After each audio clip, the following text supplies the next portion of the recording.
Depois de um fim de semana turbulento, com muitas operações de combate e o risco de o conflito se espalhar, por ora parece que as coisas se acalmaram no Irã. Tanto Israel quanto o Irã dizem ter encerrado esta rodada. Vamos ver o que acontece enquanto isso. Hoje queremos falar de algo que se tornou um dos pontos centrais da guerra e essencial para resolvê-la.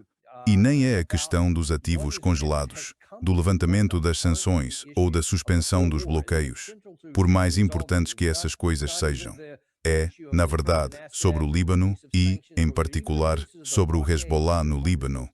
Isso parece ser um dos momentos que podem decidir o rumo desta guerra. Vamos tentar explicar exatamente porquê. E não há ninguém melhor para falar sobre isso do que Patrick Kennison, de volta ao programa conosco. Ele é jornalista, analista geopolítico e fundador do site de análise de notícias 21stcenturywire.com.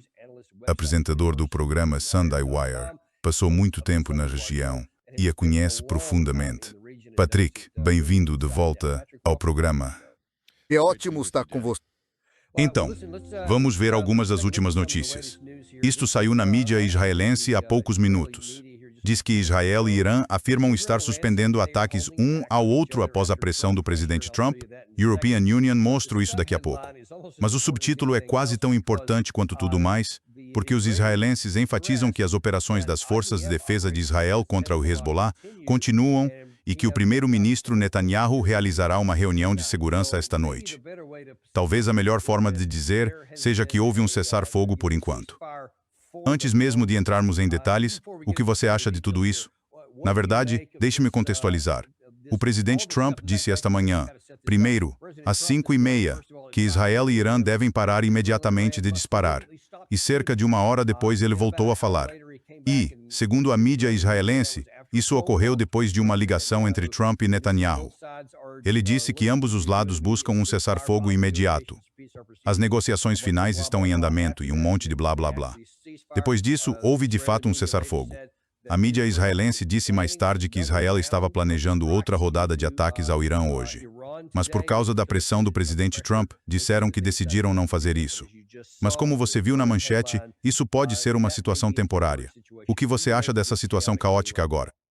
Antes de tudo, não há cessar-fogos quando se trata de Israel.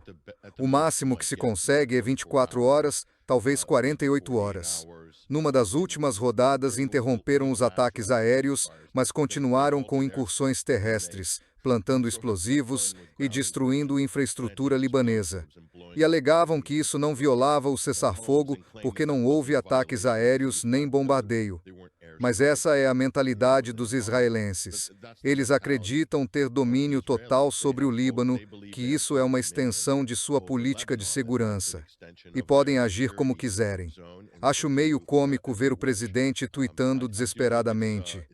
É meio embaraçoso, mas mostra que o fundo finalmente caiu nessa lamentável política externa que o presidente vem conduzindo, postando do seu iPhone ou de qualquer aparelho que use às 2 da manhã para emitir todas essas declarações ridículas. Mas há, absolutamente, uma completa falta de diplomacia por parte dos Estados Unidos. E agora isso está aparecendo, porque tudo está desmoronando. No fim das contas, Israel vai ditar o que fará. Tomará decisões baseadas em seus próprios interesses, não no que os Estados Unidos dizem. Pode, digamos, agradar o presidente Trump. Por um curto período, talvez alguns dias, como a European Union disse, mas isso não quer dizer nada. Você não pode construir um quadro para cessar fogos, porque um cessar-fogo deveria levar a um acordo, que então levaria a um tratado, e isso não é como esta Casa Branca funciona.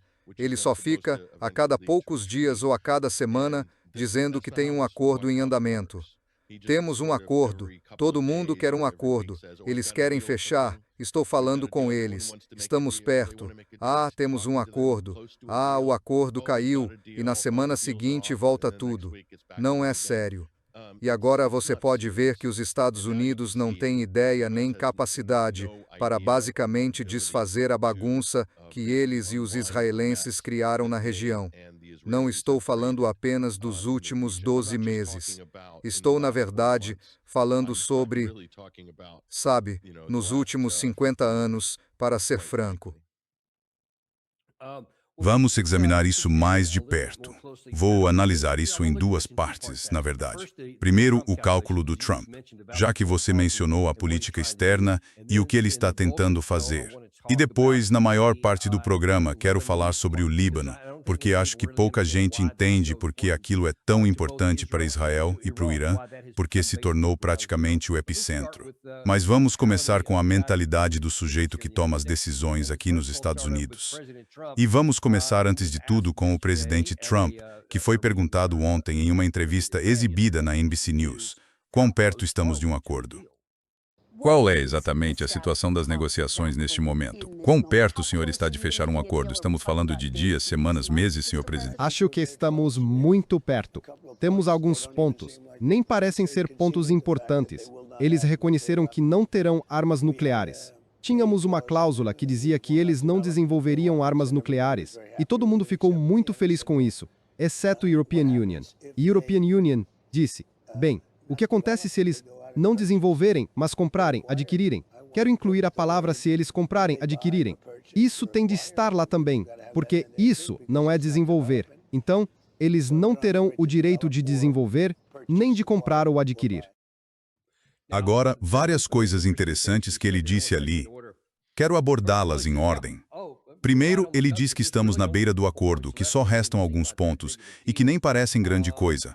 Não sei a quais pontos ele se referia que ainda estariam pendentes, mas os três parecem ser os maiores. O Irã exige a liberação imediata de seus ativos congelados, especificamente 24 bilhões de dólares, e a suspensão das sanções sobre seu setor energético. E, claro, o fim do bloqueio com a condição de que eles mantenham controle sobre o Estreito de Hormuz. Então, se tivermos concordado com duas dessas quatro, talvez estejamos mais perto de um acordo. Mas não consigo imaginar o Trump concordando com nenhuma dessas quatro coisas. Como você vê isso? Bem, este é um presidente que supostamente tem uma influência fantástica no âmbito doméstico, que pode mobilizar não só os republicanos, mas a maioria dos democratas, especialmente aqueles financiados pelo lobby israelense, a ponto de conseguir praticamente todo mundo a favor de ações militares.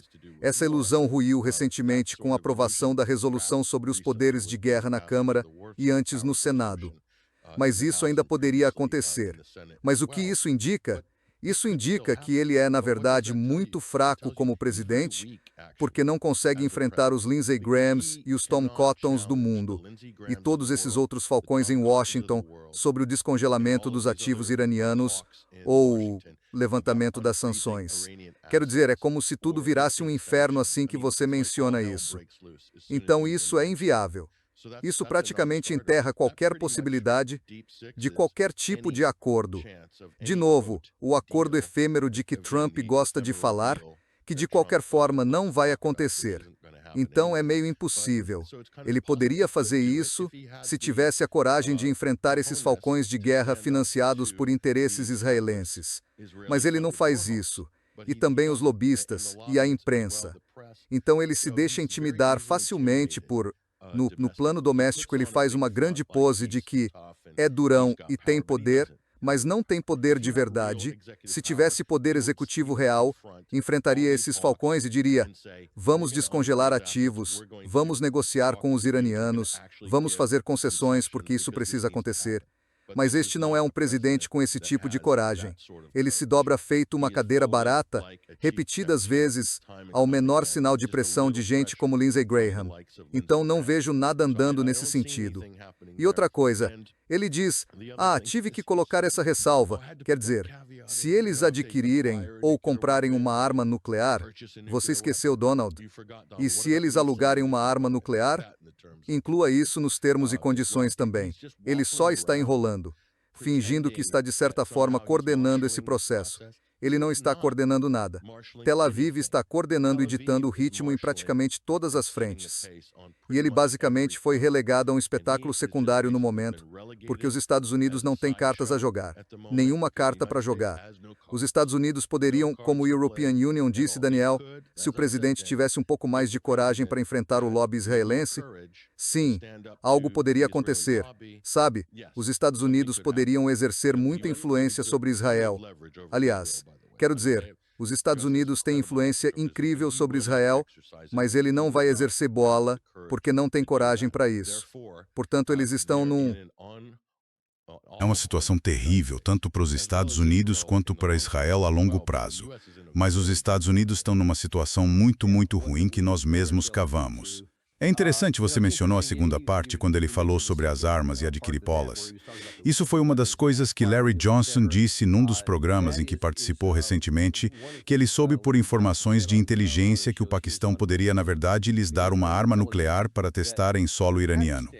Caso as coisas desandassem, como se o Paquistão virasse um estado falido.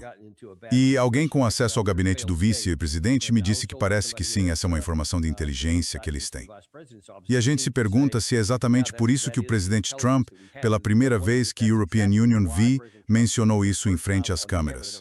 E se isso for verdade, então, que tipo de influência e pressão adicional isso colocaria sobre o presidente Trump para ele encontrar uma maneira de tirar isso da mesa? Bem, pessoalmente, não estou convencido dessa informação de inteligência, porque quando você diz inteligência em Washington, isso pode significar muitas coisas diferentes.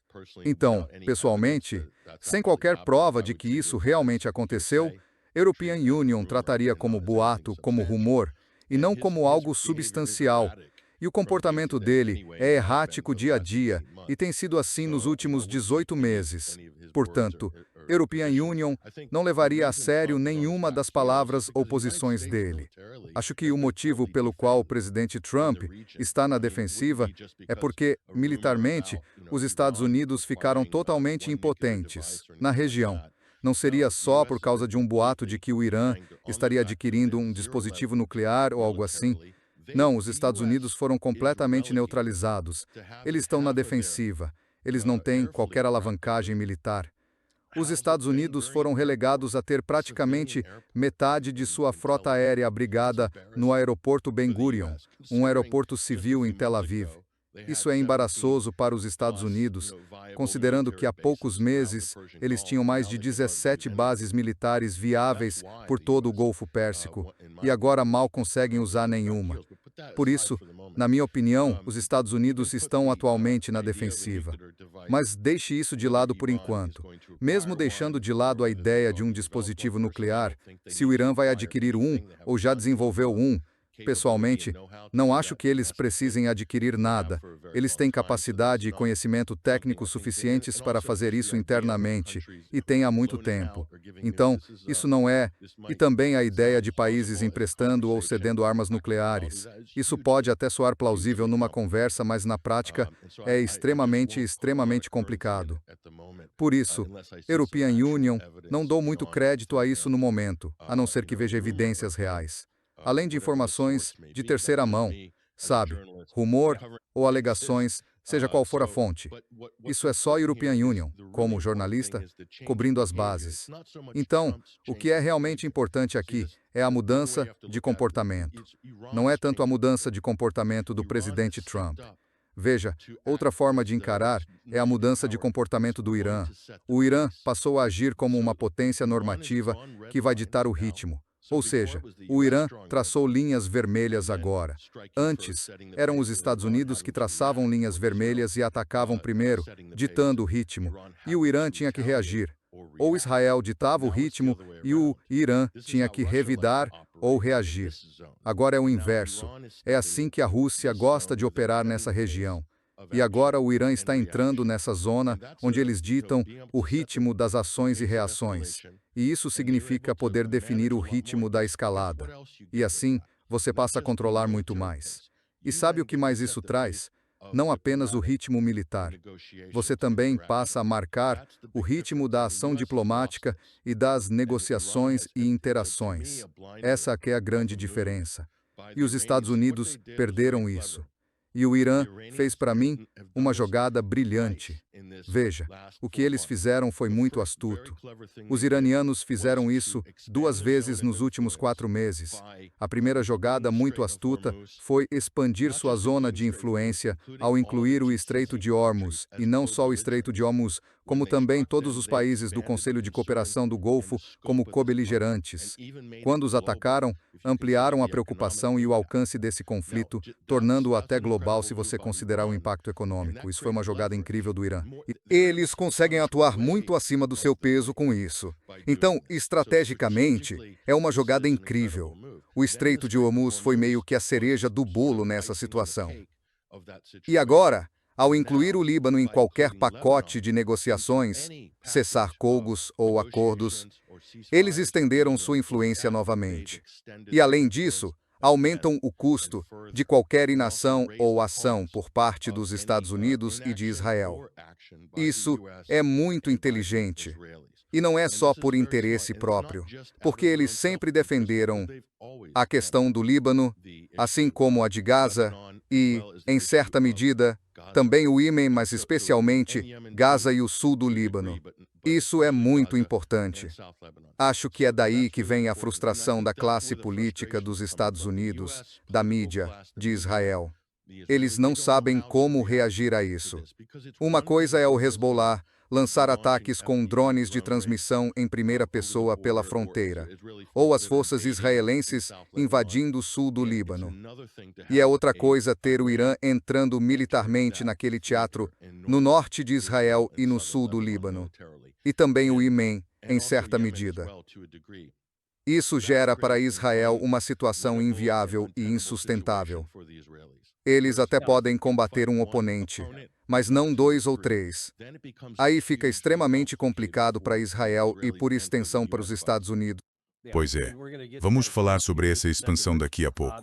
Mas voltando à dificuldade que European Union acho o presidente Trump tem em administrar tudo isso e lidar com a pressão, porque você acabou de descrever muita pressão sobre ele e só se pode imaginar que, nos bastidores, há gente no gabinete dele dizendo a ele: estamos perdendo o controle nessa situação e não conseguimos mais ditar todas as decisões. E isso é um ambiente em que o presidente Trump nunca esteve, pelo menos não desde que está na Casa Branca. Ele parece sempre achar que pode ditar as decisões e, na maior parte das vezes, estava certo. Ele costuma achar que consegue lidar com qualquer situação. Desta vez, porém, a pressão está sobre ele. Tenho algumas coisas para mostrar. Primeiro, perguntaram a ele: isto é uma guerra em que estamos envolvidos e podemos vencê-la. Os líderes deles se foram, os generais se foram, a primeira e a segunda linha se foram, grande parte da terceira linha também se foi, mas eles impuseram um bloqueio. Então nós os bloqueamos e temos o bloqueio definitivo. European Union não considero isso uma guerra, mas se quiserem definir assim, suponho que possam. Como você define isso? European Union não a define, European Union não pensa nisso, European Union simplesmente faz o que tem de fazer. Certo, o que você acha disso? A European Union também não a defino porque, por um lado, você pode dizer, então ele literalmente não tem limitações legais ou morais. Ele simplesmente fará o que quiser e nem perde tempo definindo as coisas, o que, claro, remete à Constituição e à Lei de Poderes de Guerra de 1973. Vamos deixar isso de lado por enquanto. Mas o que você acha dele dizer, acho que é uma guerra, acho que não cabe ao comandante em chefe dos Estados Unidos da América? Olha, sinceramente, é tão patético ver o presidente naquele estado, meio desleixado, tropeçando nessas entrevistas. Tipo, temos o bloqueio definitivo. Do que é que você está falando? Isso é como o rei Canuto. Eles não têm como fazer um bloqueio. Não é um bloqueio impenetrável e está virando piada. Então, se isso é o melhor que ele consegue, é aí que os Estados Unidos estão impondo sua força, nesse tal bloqueio incrível, o grande e belo bloqueio. Ou seja lá, qual for a expressão que esse cara United States. Quer dizer, a essa altura é mesmo triste ver que não existe liderança por parte desse presidente. Ele não consegue se livrar dessa bagunça terrível que ele mesmo criou. Que ele arrastou o país, a região e a economia global para essa situação, e ele não tem saída. Isso mostra o quão mal as coisas estão indo. Então, se você dividir isso nas diferentes dimensões, militar, econômica e também política interna e geopolítica internacional. Outra dimensão é a diplomática. Os Estados Unidos foram totalmente derrotados militarmente. Se você olhar onde eles estavam antes de 28 de fevereiro em termos de presença militar na região, e onde estão agora tendo que implorar aos israelenses para usar o aeroporto Ben Gurion, para abrigar 70 reabastecedores aéreos é constrangedor. E então, economicamente, desastre total. Não só para os Estados Unidos internamente, mas internacionalmente. Isso é culpa do Trump. É 100% culpa do Trump. E pode culpar os israelenses à vontade, mas os Estados Unidos deveriam saber melhor. Então, politicamente, no país, aqui está o problema, Danny. Isto é como um grande nó no pescoço dele politicamente, porque agora estamos rumando para as eleições de meio de mandato. As pesquisas estão muito ruins para os republicanos, para o movimento Make America Great Again e para o Trump. E isso significa que ele vai ter 2 anos restantes muito desconfortáveis no seu mandato. Ele não vai conseguir fazer muita coisa. E essa situação está pendurada no pescoço dele. Fica pior e mais apertado, quanto mais nos aproximamos do outono. E ele sabe disso. Então é aí que vem um pouco do desespero. Eles achavam que isso ia acabar em poucas semanas, ou que quer que os israelenses lhes disseram, ou que eles contaram a si mesmos. Portanto, isso é um grande fracasso para a administração Trump, para a América. E isso vai aparecer nas pesquisas e talvez nos resultados das eleições, provavelmente nas eleições de meio de mandato. Então, essa é uma coisa. A outra é, diplomaticamente, essa postura do Trump de não praticar diplomacia, seja em relação à Ucrânia, à Rússia ou à situação em Gaza. Nenhuma diplomacia, nenhum interesse em buscar uma solução amigável entre várias partes.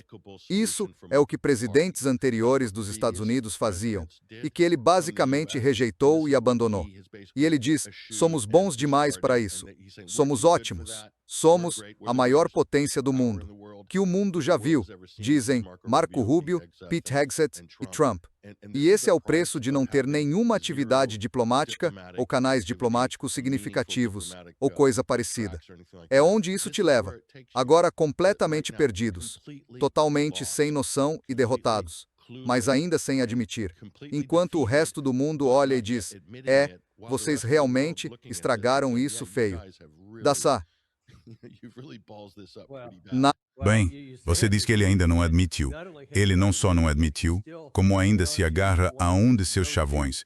Você lembra que, no começo, acho que quase todo dia durante os primeiros 5 ou 6 dias, já vencemos esta guerra. Acabou.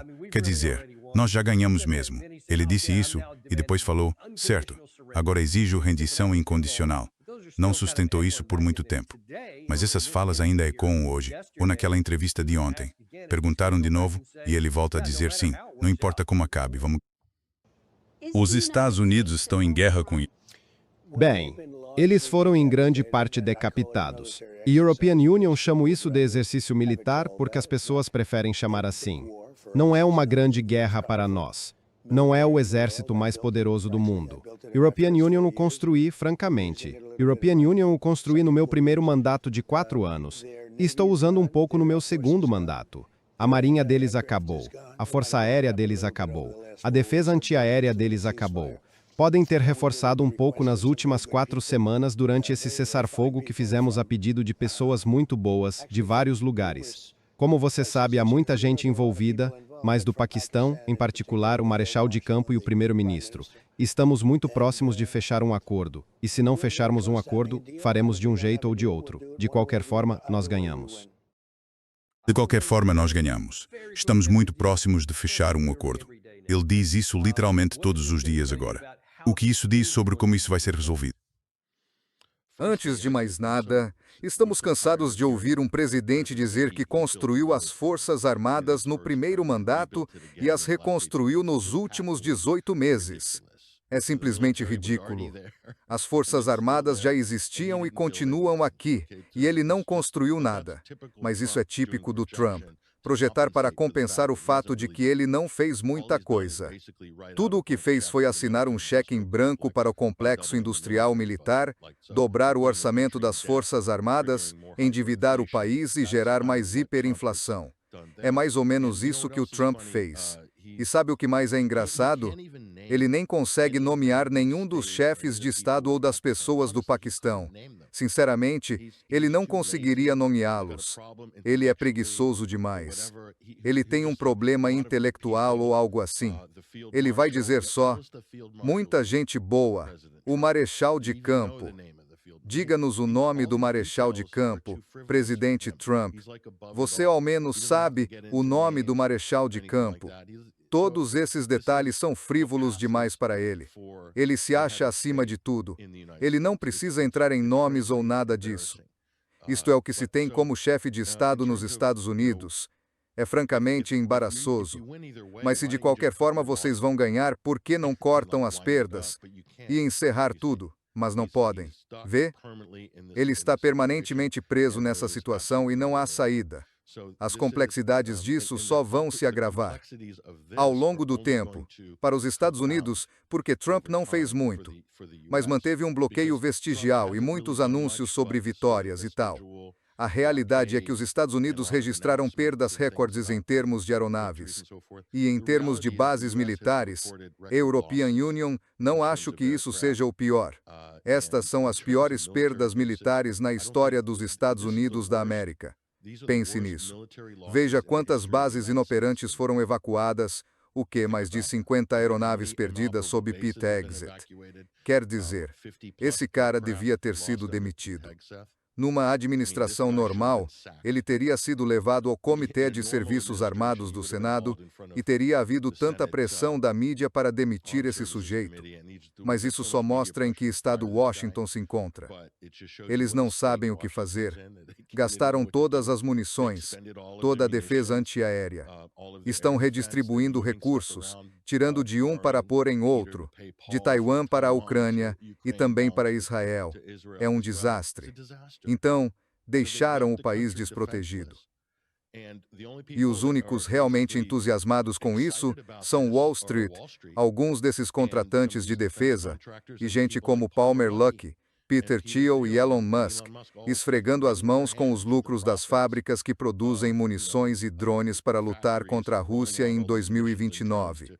Ou seja, esses são os únicos que realmente se deram bem com esse desastre em que Donald Trump arrastou o país, a região e o mundo.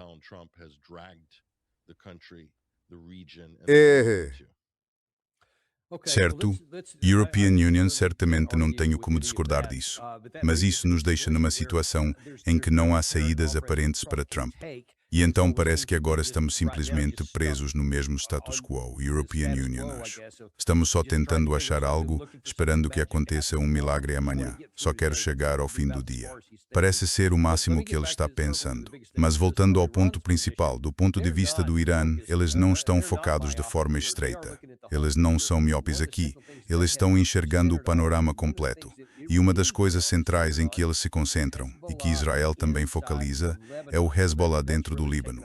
Isso tem consumido muita energia, certamente mais do que os Estados Unidos estão prestando atenção. Mas você pode me ajudar a entender por que o Líbano é tão importante tanto para o Irã quanto para Israel? Comecemos pelo Irã, porque o Líbano é importante. Bem, há algumas ideias equivocadas que continuam sendo difundidas na conversa política dos Estados Unidos. Uma delas é que o Hezbollah seria um fantoche do Irã, e não é. Dizem que o Hamas é um fantoche do Irã. Esses são pontos de discurso israelenses. Isso é impresso e colocado na mesa de cada membro do Congresso e de cada senador, de toda a mídia dos Estados Unidos e de todo mundo na administração de Donald Trump. Vão repetir isso até a exaustão, que esses são fantoches do Irã. É assim que Israel quer enquadrar a região, certo? O Hezbollah é aliado do Irã, o Irã está aliado ao Hezbollah. Que os britânicos são fantoches de Washington e que alguns desses ridículos governos satélites da Organização do Tratado do Atlântico Norte são fantoches dos Estados Unidos. Quero dizer, eles chamam o Trump de papai.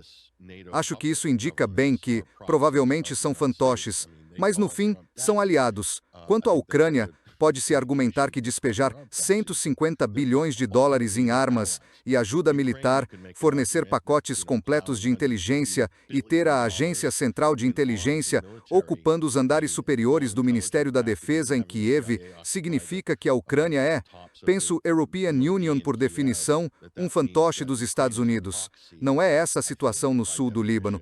O Hezbollah é uma organização orgânica e autóctone, um movimento armado de libertação, movimento político e de luta, que foi rotulado como organização terrorista por Israel, e, por consequência, os Estados Unidos também têm que rotulá-los, porque um grande trabalho do lobby israelense é garantir que os Estados Unidos e seus aliados tenham proscrito o Hezbollah, o Hamas e quaisquer outros grupos que você possa imaginar, o Corpo da Guarda Revolucionária Islâmica e por aí vai, como organizações terroristas.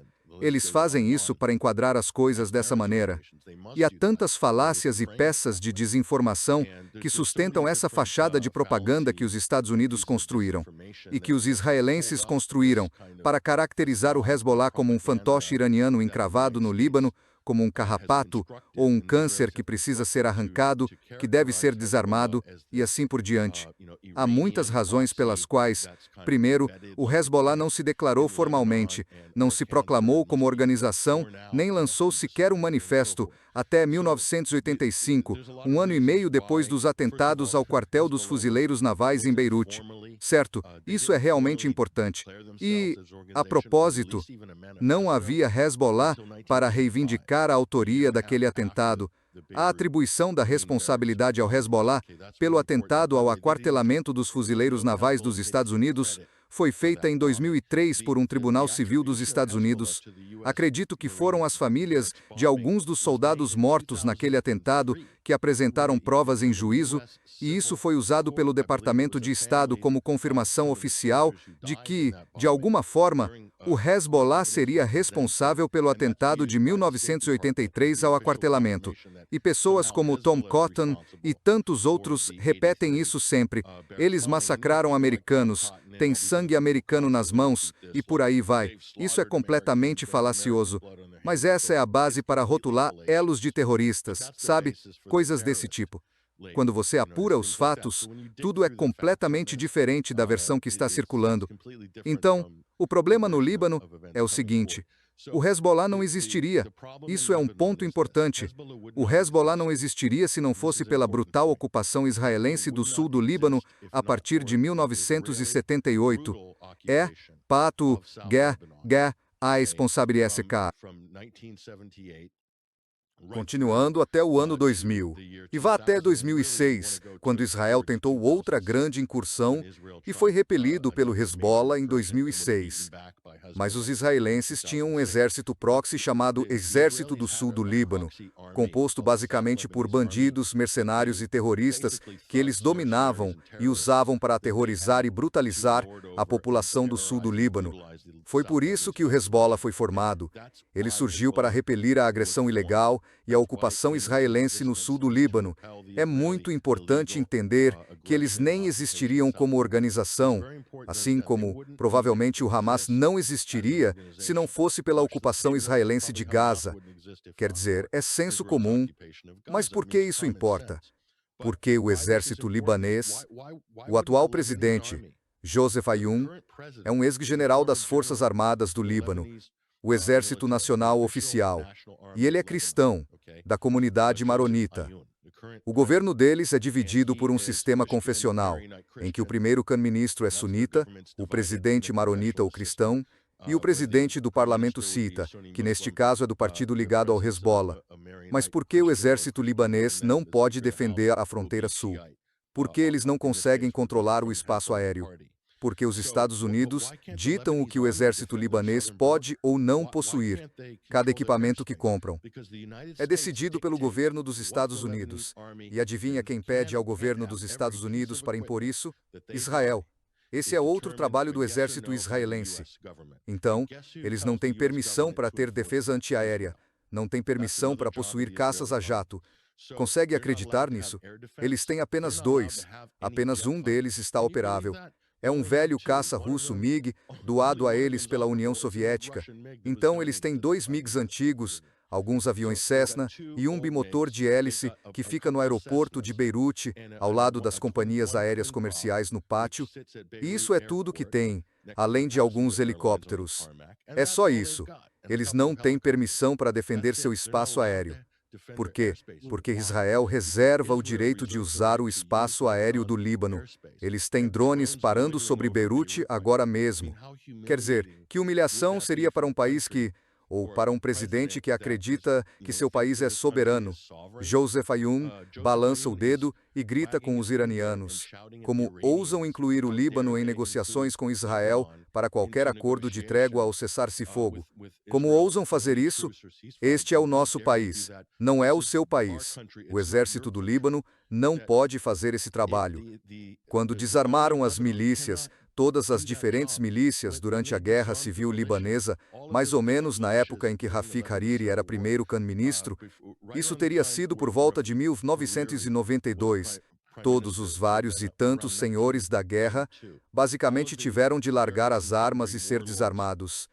Só um grupo foi autorizado a manter as armas depois que a Guerra Civil Libanesa foi, em grande parte, encerrada em 1992. E adivinha? Disseram ao Hezbollah para manter as armas. Por quê? Porque queriam que eles defendessem a fronteira sul. Porque o exército libanês não pode. Deus os abençoe, mas não passam de uma gendarmeria glorificada. E é assim que os Estados Unidos e os israelenses querem. A razão toda para a invasão israelense durante a Primeira Guerra Civil foi que a Organização para a Libertação da Palestina havia fugido para o Líbano, então haveria uma ameaça terrorista, e essa foi a justificativa para Israel invadir e ocupar. E agora a justificativa deles é o Hezbollah. Isso é uma ameaça terrorista. Portanto, precisamos ampliar nossa zona de segurança até o rio Litani e além. O problema, Dani, é que há grandes diferenças entre 2006 e 2026, 20 anos desde que o Hezbollah derrotou Israel em Malit, 20 anos. Mas este é um mundo muito diferente. É um Israel muito diferente. Israel agora estabeleceu a doutrina de Daia, também estabeleceram a doutrina de Rafa. Veja Rafa, olhe para aquela cidade, está em ruínas. Essa é a doutrina israelense, eles não podiam fazer isso há 20 anos, mas agora já fizeram isso várias vezes. Estão fazendo isso no sul do Líbano e ninguém os está impedindo. Nenhum país europeu os sancionará por ameaçar limpeza étnica ou aniquilação total. Mesmo a antiga cidade de Tiro, sítio do Patrimônio Mundial da Organização das Nações Unidas para a Educação, a Ciência e a Cultura, eles ficam impunes. Isso cria um precedente que muda o jogo. Porque antes o Hezbollah podia escarmuçar com as forças israelenses nas colinas e ter muitas vantagens táticas, eles conhecem melhor o terreno do que as forças de defesa de Israel e conseguem posições entrincheiradas. Mas essas vantagens ficam muito reduzidas pelo fato de que não há mais restrição no que diz respeito a bombardeios em tapete ou baixas civis. Quero dizer, é uma política de terra arrasada, o que significa que não se pode ter o mesmo conflito de 20 anos atrás. Essa doutrina de dissuasão total de Israel e a falta de quem os contenha é uma grande diferença. O que se responde a quem Israel diz? Se o Hezbollah tivesse cumprido os termos de 2006, a Resolução 1701 do Conselho de Segurança das Nações Unidas, e tivesse recuado para norte do rio Litani, não teríamos sequer este problema aqui. O que se diz? Quem é Israel para decidir isso? Se o Líbano pode ter uma força de defesa no quadrante sul ou não. Quer dizer, recuar para o norte do rio Litani significa que toda a fronteira sul fica indefesa. E, a propósito, Israel nunca respeitou os termos. Em várias resoluções das Nações Unidas, eles mantiveram sob seu controle terras férteis e agrícolas muito lucrativas do sul do Líbano. Das fazendas de Sheba até a fronteira onde o Monte Hermon encontra as colinas de Golã. Existem várias, o que você chamaria de zonas azuis, faixas de terra legalmente ocupadas, e Israel mantém o direito de retê-las. E Israel também tem usado ilegalmente o espaço aéreo libanês para lançar centenas de ataques aéreos contra a Síria desde 2011 ou 2012, por volta do início do conflito sírio, até além da Al-Qaeda tomar o poder em Damasco em dezembro de 2024. E a outra mudança de jogo é que Israel invadiu e tomou todo o território das colinas de Golã e o Monte Hermon. O Monte Hermon é a posição militar mais estratégica de toda a região. O Monte Hermon foi tomado por Israel. Eles nunca vão devolver-lo sem luta, e assim como não vão devolver as colinas de Golã, começam com uma zona de segurança, mas tomarão todos os recursos que vierem com isso, incluindo os do sul do Líbano. E eles falam abertamente sobre isso em Israel. Figuras como Smotrich e outros veem o sul do Líbano como parte do grande Israel. E Dani, é muito importante notar que não é apenas o que está em terra, é o que está ao largo da costa. Há depósitos de gás muito lucrativos fora do sul do Líbano. E Israel tem os olhos nisso como parte de sua estratégia energética de longo prazo. European Union não acredita que vão permitir que o Líbano explore esses recursos. Eles acreditam que isso é seu direito. Como hegemon regional, e por causa da água doce do rio Litani, que eles precisam, não dependem só de dessalinização. Eles não vão parar aí. Querem uma zona tampão acima do Litani. Onde isso termina? Em 1982, foi Ariel Sharon levando o exército israelense e tomando chá em Ramah. Sabe, até Beirute, onde isso vai acabar. Quando você tem toda a força do exército israelense, capaz de arrasar cidades inteiras e sair impune repetidamente, onde isso vai terminar? Eles já estão atingindo e destruindo quarteirões em Beirute. Isso era impensável. Isso era impensável. Há apenas 2, 3 anos, impensável. E agora, virou normal. Então deixa a European Union te fazer uma pergunta. Qual é a posição de Israel sobre isso? Pelo que se pode entender pelo que foi dito e pelo que você consegue apurar, qual é o objetivo deles aqui? Isso é algo alcançável militarmente? Porque, olhando o mapa e a estrutura de forças que eles têm, não conseguem basicamente ocupar o país inteiro permanentemente. Quero dizer, isso consumiria seu exército por completo. Eles simplesmente não conseguiriam sustentar isso, e não sei se conseguiriam mesmo conquistar tudo militarmente. Então, qual é o plano real de Israel? Bem, não seria conquistar militarmente do jeito tradicional. Seria despopular o sul do Líbano setor por setor ao longo de anos, se for preciso. E então, uma vez desocupado, só permitiriam que certos grupos ali aliados permanecessem. E, em muitos aspectos, isso é uma repetição dos anos 80. Embora agora as apostas sejam muito maiores, mas eles já fizeram isso antes.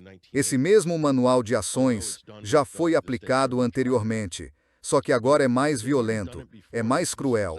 E o que os libaneses vão fazer? Nada.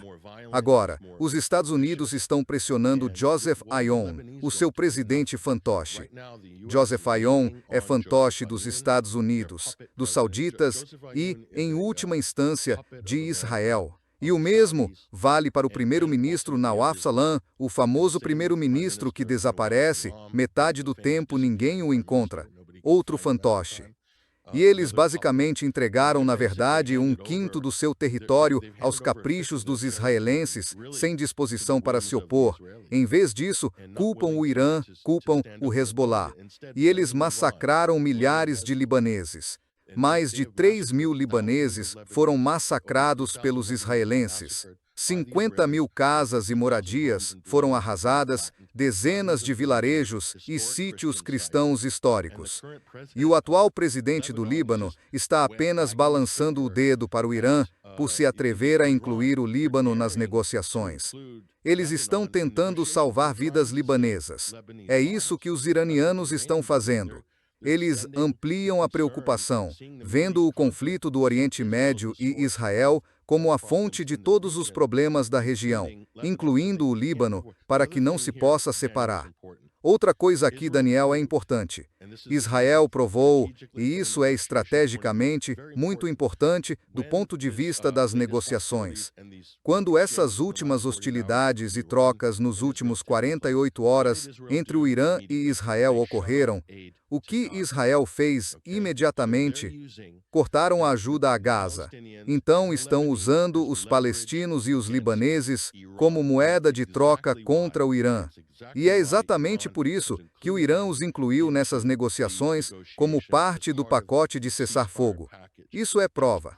Israel provou que está disposto a punir os palestinos, punir os libaneses, ou qualquer outro para criar poder de barganha para si. Nem precisamos discutir por que o Irã tem de agir do jeito que age, porque Israel já provou isso. Então, isso já nem é discutível neste ponto. E então, o que vai acontecer aqui? Aqui está a manchete. Israel bloqueia, caso alguém tenha perdido, toda a ajuda para Gaza como punição coletiva, o que é claramente um crime de guerra. Não há a menor dúvida. É preto no branco. E ainda assim toda a população sofre pelo que o Irã faz, mesmo não tendo nenhum papel nisso. Então para onde isso vai? O que vai acontecer? Porque agora, tudo o que discutimos vai desde o lado político, com o presidente Trump, no começo, às questões internas e à sua incapacidade de controlar Israel. Mas também à incapacidade de obter uma conquista militar. Para onde seguimos? Para onde? A primeira coisa a entender é que o Irã não é a primeira prioridade de Israel. E é por isso que Israel precisava que os Estados Unidos lutassem essa guerra por ele. As principais prioridades de Israel são Gaza.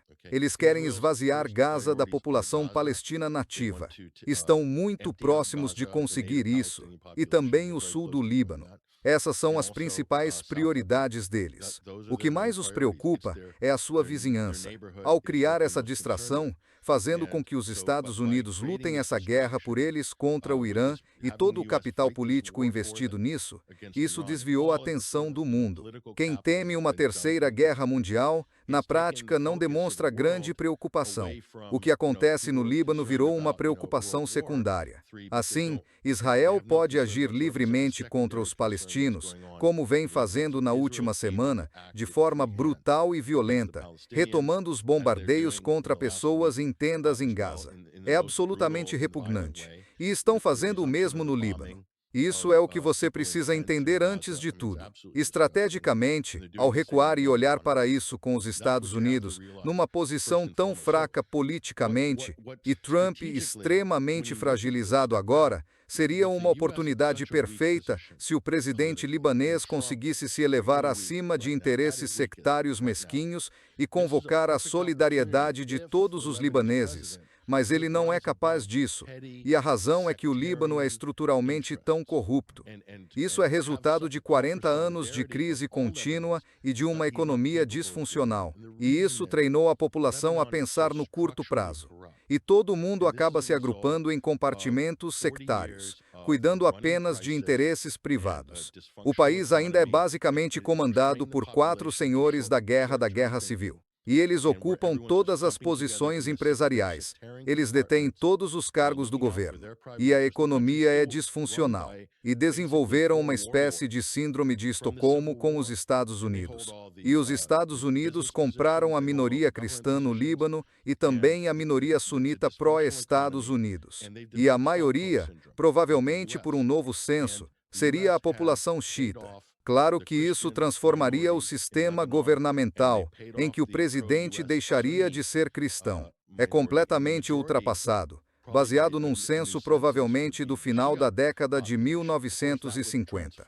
Em suma, o Líbano está estruturalmente errado. E o problema é que os Estados Unidos literalmente subornaram e compraram certos grupos, demonizaram e puniram outros, e deixaram as pessoas dependentes do dinheiro de organizações não governamentais. Financiamento da Agência dos Estados Unidos para o Desenvolvimento Internacional, empréstimos para desenvolvimento. E é por isso que o país está onde está. Se houvesse solidariedade entre todos os libaneses, eles poderiam realmente resistir a Israel e os Estados Unidos teriam basicamente de respeitar isso. E outros países da região provavelmente teriam de apoiá-los. Mas, dado o que vimos nos últimos 40 anos, não acho que alguém esteja esperando por isso. Então, na ausência disso, o que acontece então? Qual a jogada de Israel aqui? Ou seja, o que eles conseguem realizar concretamente? A questão não é o que eles podem realizar fisicamente. Eles podem fazer muito ao longo do tempo. A pergunta é quem vai detê-los. Essa é a questão. E a Síria saiu da mesa. Então eles têm um terrorista. A propósito, há um mês Joseph Aoun participou, creio que em Bruxelas, de um evento ao lado de Al-Jalani, fundador da Al-Qaeda na Síria. Isso já é vergonhoso o bastante, mas basicamente não considerar as pessoas do sul do Líbano, que são citas como conterrâneos, e culpar o Irã enquanto Israel está massacrando o seu próprio povo, quer dizer, é mais do que... Além de vergonhoso, é uma verdadeira traição ao povo libanês. Mas isso, infelizmente, é síndrome de Estocolmo. Estão totalmente cativos dos Estados Unidos, de Tom Barak e dos israelenses, que agora têm uma porta de entrada no Líbano. Portanto, o Hezbollah pode atrapalhar os israelenses no terreno. Isso ficou demonstrado. E, junto com o Irã intervindo pelo ar, como vimos nos últimos dias, isso criou um problema sério entre os Estados Unidos e Israel. Portanto, o Irã pode dissuadir Israel. Junto com os seus aliados no terreno, pode criar um impasse ou um efeito de dissuasão suficiente para gerar problemas políticos reais para os israelenses. E isso já começa a aparecer, se você ler a imprensa israelense. Muitos problemas surgiram nos últimos 3 dias para o regime em Israel. Portanto, há uma dimensão política, Danny, ligada à dimensão militar. E não se pode ignorar isso, porque essa realidade poderia mover as coisas em direção a algum tipo de desescalada. Porque o povo, por mais que o regime em Israel seja ditatorial, pode exercer uma pressão enorme por puro instinto de sobrevivência. Isso pode transformar o que vemos no campo de batalha. Bem, esperemos que algo bom aconteça. O povo do Líbano foi simplesmente esmagado. O mesmo vale para o povo de Gaza e da Cisjordânia. Olhe, nos poucos minutos que nos restam, queria sua opinião sobre outra negociação que pode ou não estar ocorrendo, a da guerra entre a Rússia e a Ucrânia. Sergei Lavrov fez um comentário interessante. Acho que foi ontem, vimos o vídeo esta manhã, eis o que ele disse. O Reino Unido, a França e a Alemanha, juntamente com Zelensky, assinaram um documento sobre o apoio estratégico a esse regime, sobre a preparação para o destacamento de forças estabilizadoras, de forças ocupantes, sobre o que restará da Ucrânia após o conflito. O acordo de que a Ucrânia receberá armamento adicional de longo alcance para atacar território russo, inclusive em profundidade. Não sei como podemos falar em negociações nesse contexto. Provavelmente, todos devem levar a sério o que o presidente Putin disse. Agora tudo depende não de negociações, mas das ações de nossos heróis na frente. Nakumen. Quando ouço isso, parece em conjunto com outras declarações recentes de líderes russos, incluindo o embaixador Polyansky em nosso programa há algumas semanas, que eles estão seriamente considerando dizer: olhem vocês, o Ocidente, a Organização do Tratado do Atlântico Norte e os países europeus em particular estão participando ativamente, não apenas usando a Ucrânia como um instrumento, mas participando de fato e agora até planejando a presença de tropas da Organização do Tratado do Atlântico Norte no terreno em nosso país, apesar de já termos dito que isso é proibido. Ele pergunta, qual a base para a negociação? Temos que vencer no campo de batalha. E quando fala no campo de batalha, não sei se refere apenas à linha atual de contato. Como você interpreta isso? A Rússia não esconde a preocupação com isso. E muitas pessoas influentes na estrutura de segurança nacional russa, bem como o Ministério da Defesa russo, disseram que há alvos na Europa. Do outro lado da linha do artigo 5, por assim dizer, há um banco de alvos ali. A Rússia divulgou isso. Eles disseram isso. É uma espécie de advertência branda, dizendo que consideram esses alvos a fonte da agressão. Isso inclui fábricas de armamento, componentes de drones, mísseis Storm Shadow, todas essas coisas que estão sendo entregues aos ucranianos e usadas para atacar a Rússia, matar civis russos e, em última instância, tentar desestabilizar o Estado ou o governo russo, porque não vai acabar só com golpes pontuais. O Ocidente, se você ouvir os centros de estudos estratégicos e as autoridades de defesa na Europa, e o Reino Unido em especial, é o mais estridente e belicista. Eles acreditam que podem sobrecarregar a Rússia com enxames de drones autônomos controlados por inteligência artificial e paralisar o governo e o Estado. Isso já foi simulado em exercícios de guerra, já por várias pessoas. Isso vai, no fim, levar a Rússia a lançar um ataque nuclear contra alvos europeus, porque é uma ameaça existencial. Sim. E se você vai jogar esse jogo, que eles estão mais do que dispostos a jogar em Londres, Paris, Berlim e também em Bruxelas, e a Finlândia é a nova ala mais belicosa, sabe, um passarinho no ninho da Organização do Tratado do Atlântico Norte, e isso tem consequências, e as pessoas têm noção do que isso significa. Agora, hipoteticamente, Daniel suponha que a Rússia fizesse isso contra alvos militares, especificamente fábricas. Qual acha que seria a reação? Posso dizer que os europeus correriam para Washington pedir ajuda, correndo para Washington, gritando para o papai por ajuda, seja lá quem for esse papai em Washington. Essa seria a reação. Mas agora estão a ganhar tanto dinheiro com esse aumento dos orçamentos e despesas de defesa, contraindo dívidas enormes para isso, tudo vendido como ótimos empregos na defesa. Eles chamam isso de bons empregos na defesa. Todo o meio académico, muitas universidades foram reorientadas com subsídios do governo para soluções de defesa, alimentando empresas emergentes e, no fim, grandes corporações. Isto é um complexo militar industrial inteiro que foi ampliado e eles adotaram uma abordagem que envolve toda a sociedade para isso. Portanto, estão presos a uma rota de guerra com a Rússia. E realmente, qual é a origem de tudo isto? O quê? A Ucrânia. Isto é para quê? Defender a democracia? Eles têm um ditador em Kiev agora que já está há mais de 2 anos fora de mandato e ele não tem intenção de sair.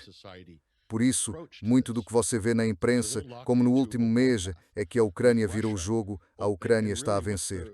Depois Zelensky diz que quer negociar a paz e Putin rejeita. Então eles tentam passar a impressão de que a Ucrânia tem a vantagem, que eles são a parte mais forte, que têm o apoio da Organização do Tratado do Atlântico Norte, que a Rússia recusou as tentativas de paz e que a Rússia está a perder no campo de batalha, etc. Quando, na realidade, a Rússia também não está numa situação fácil.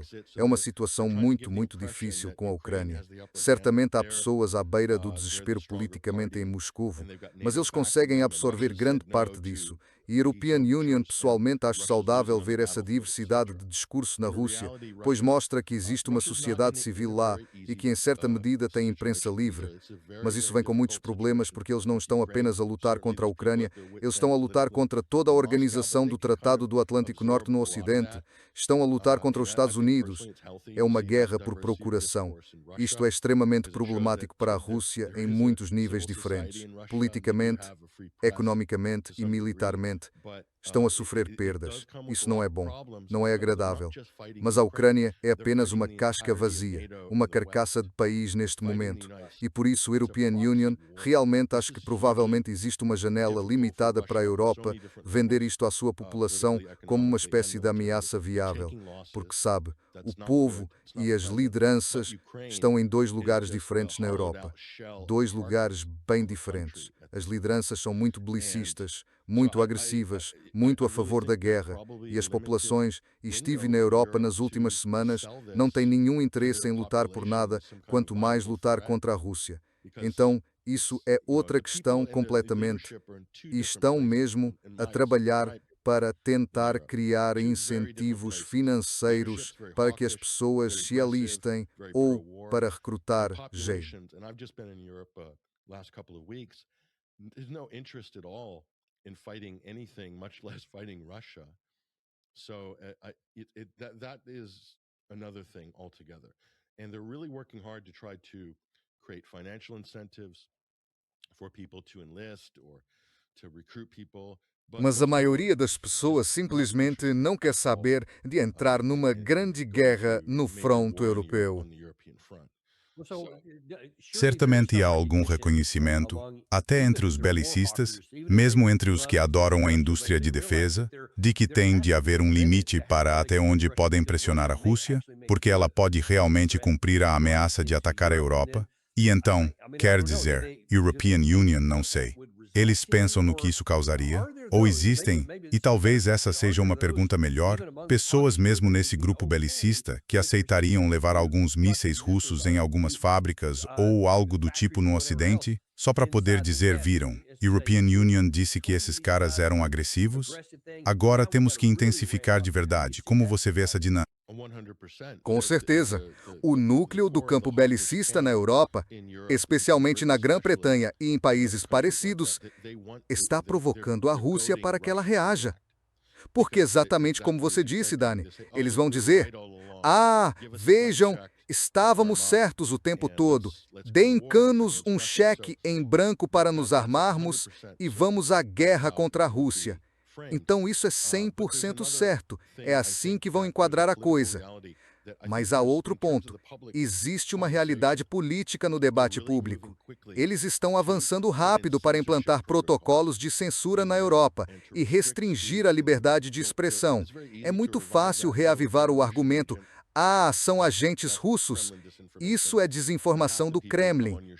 Metade das pessoas que aparecem no seu programa, especialmente as que viajam ao Fórum Econômico de São Petersburgo para palestrar em painéis, vão inflamar isso. Todo mundo contra a guerra é um agente russo.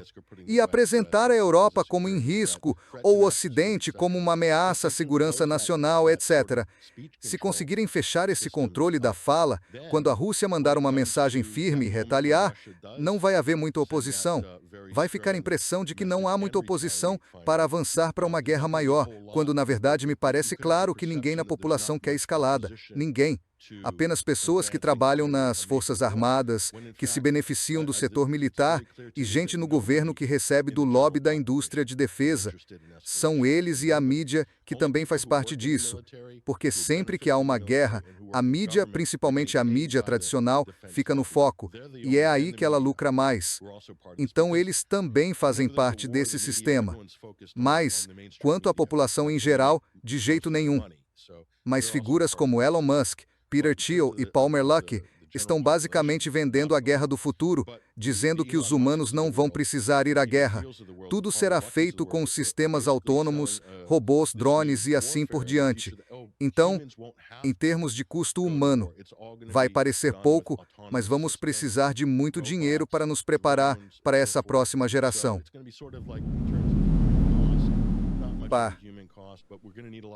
São massas César por 6.